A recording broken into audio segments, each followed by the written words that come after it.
मैं प्रवीण अलावत हूँ। आप 90 डिग्री देख रहे हैं। हम इस वक्त डीगल में मौजूद हैं और बिल्कुल मेरे जस्ट पीछे जो भाजपा नेता हैं, प्रदेश प्रवक्ता हैं प्रदीप अहलावत, उनके भाई का जो पुलिस ने एनकाउंटर किया था, उनके पैर में गोली लगी थी और इसमें पंकज अहलावत के द्वारा भी जो जज्जा स्पेशल स्टाफ के एक एएसआई हैं प्रवीण, उनको गोली लगी थी। उस मामले को लेकर डीगल में आज ये पंचायत बुलाई गई है। ये मामला अभी तक हर जगह कौतूहल का विषय है, क्योंकि सीधी जो लड़ाई है वो प्रशासन के साथ है और दूसरी तरफ ये परिवार भी काफ़ी राजनीतिक और सामाजिक प्रतिष्ठा रखता है। एक पंचायत यहाँ पर भी चल रही है। एक पंचायत जो एएसआई प्रवीण हैं, यहाँ से कुछ ही दूरी पर गांव है मायना, वहाँ भी पंचायत चल रही है। सभी लोग अपने अपने विचार रख रहे हैं, लेकिन इसका पूरा जो निचोड़ है वो आपको बता देते हैं।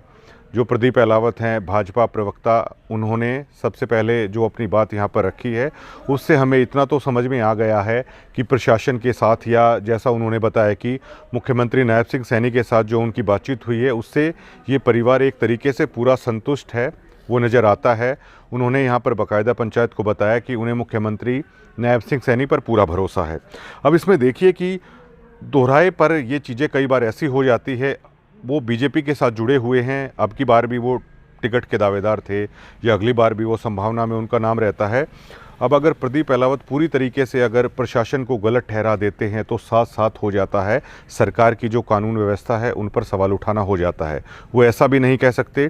तो बड़ा तालमेल के साथ उन्होंने अपना वक्तव्य यहाँ पर रखा कि सरकार बड़ी अच्छी है, मुख्यमंत्री पर हमें पूरा भरोसा है, लेकिन कुछ ऑफिसर हैं जो गैंगस्टर के साथ मिले हुए हैं। ये जो बात उन्होंने कही है, ये सबसे बड़ा सवाल है उन्होंने खड़ा किया है कि जज्जर स्पेशल स्टाफ के कुछ ऑफिसर हैं, वो बदमाशों के साथ मिलकर बाकायदा ये रैकेट चला रहे हैं। एक तो सबसे बड़ी बात ये हो जाती है, और दूसरा उन्होंने कहा है कि एक हफ्ते तक इस मुद्दे को पूरी तरीके से स्टैंड बाई पर है, परिवार ने रख दिया है कि एक हफ्ते तक वो मुख्यमंत्री की बात का भरोसा करते हैं। कल आईजी साहब भी वहाँ पर आए हुए थे। परिवार लगातार जो डीसीपी क्राइम है अमित दहिया जज्जर, उनसे भी बातचीत चल रही है। हालांकि जो परिवार है डीसीपी क्राइम है अमित दहिया, उनकी जो बातचीत हुई थी उनसे यहाँ पर भी संतुष्ट नहीं हो पाया, और उनका जो बयान था जज्जर मीडिया के सामने, उन्होंने कहा कि अगर 3-4 बार गाड़ी को अगर ओवरटेक कर देते हैं तो क्या आप शूट कर दोगे। ये वाली चीज़ें हैं वो सवालों के घेरे में आती हैं, क्योंकि इस चीज़ का भी यहाँ पर जिक्र उठा। ये फाइनेंस का काफ़ी लोग यहाँ पर काम करते हैं इस गांव में, और मंजीत 6-3 हत्याकांड हुआ, उसके बाद पुलिस या सुरक्षा भी डीगल में आपको दिख जाएगी जगह जगह पर। अब कई लोगों के पास तो पुलिस सुरक्षा है, जिन लोगों के पास पुलिस सुरक्षा नहीं है वो अपना लाइसेंसी वेपन है उसका इस्तेमाल कर रहे हैं। ये सबसे बड़ा सवाल खड़ा होता है कि जज्जर पुलिस इस चीज़ को कब क्लियर करेगी कि सेल्फ डिफेंस आखिरकार किसे कहा जाता है। अब देर रात का समय है, आपकी गाड़ी को ओवरटेक कर दिया जाता है, तो आप ऐसे में क्या कर सकते हैं। ये एक बड़ी बहस का विषय है। लेकिन मायने में जिन पुलिस ऑफिसर को गोली लगी है, उनको लेकर भी पंचायत ने है अपनी सिंपैथी यहाँ पर जताई है। एक हफ्ते का समय है, दे दिया है, लेकिन ये घटना अपने आप में कई सवाल है वो खड़ी करती हुई नज़र आ रही है। लेकिन जो एक हफ्ते का समय दिया गया है, उससे एज ए मीडिया पर्सन इतना आपको अंदाज़ा हो जाता है कि कुछ सुखद इस मामले को लेकर बातचीत हुई है प्रदीप अहलावत की, चाहे मुख्यमंत्री साहब के साथ हो या प्रशासनिक अधिकारियों के साथ हो। और एक हफ्ते तक जो मुद्दे को स्टैंड बाई रखा है, तो उसके बाद अगर ऐसा कुछ नहीं होता है तो दोबारा से उस मामले में पंचायत हो सकती है।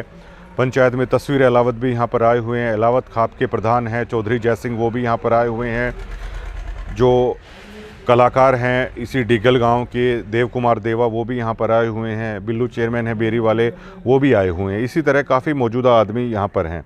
सभी इस निष्कर्ष पर पहुँचे हैं। लेकिन प्रदीप के भाषण के बाद जो आनंद सिंह ढेला ने एक बात कही है कि हम विश्वास तो हम करते हैं चलिए मुख्यमंत्री पर, लेकिन हम अंधविश्वास नहीं करेंगे इस मामले पर लेकर। ये चिंता भी जताई जा रही है कि पंकज जो कि पीजीआई रोहतक में है, 2-3 दिन के बाद अगर उनको आराम हो जाता है तो वो एक पुलिस कस्टडी में है, उनके ऊपर 307 का मुकदमा बनता है, 2 पुलिस मुठभेड़ का मुकदमा बनता है, उसको लेकर क्या होगा। तो बहुत पेचीदा है यहाँ पर। प्रदीप अहलावत अगर पूरा पुलिस की कमी अगर वो दर्शाते हैं तो सीधा सीधा हो जाता है उस सरकार की खामियां निकालना, जिस सरकार के वो खुद प्रदेश प्रवक्ता हैं, जिस सरकार की उपलब्धियों की जिम्मेदारी उन पर है। जितने भी तमाम मीडिया हाउसेज़ के चैनल हैं या जितने भी मीडिया पर्सन हैं, उनकी जिम्मेवारी है सरकार की उपलब्धियां गिनवाना। वो सीधा सीधा सरकार को भी यहाँ पर गलत है वो नहीं ठहरा सकते। लेकिन अब ये देखना होगा कि एक हफ्ते के बाद सारी चीज़ें ये सुलझ जाती हैं, जिसका प्रयास भी किए जा रहे हैं, या एक हफ़्ते के बाद भी ये मामला इसी तरह खिंचता रहेगा, ये आने वाला वक्त ही बताएगा। लेकिन फ़िलहाल एक हफ़्ते के लिए स्टैंड बाई पर इस मुद्दे को रख दिया गया है। परिवार ने कहा है, हम मुख्यमंत्री के आश्वासन के बाद संतुष्ट हैं। जो जांच होगी उसका एक हफ़्ते के बाद दोबारा से पंचायत को सारी चीज़ें करके वो बता दी जाएगी। शुक्रिया।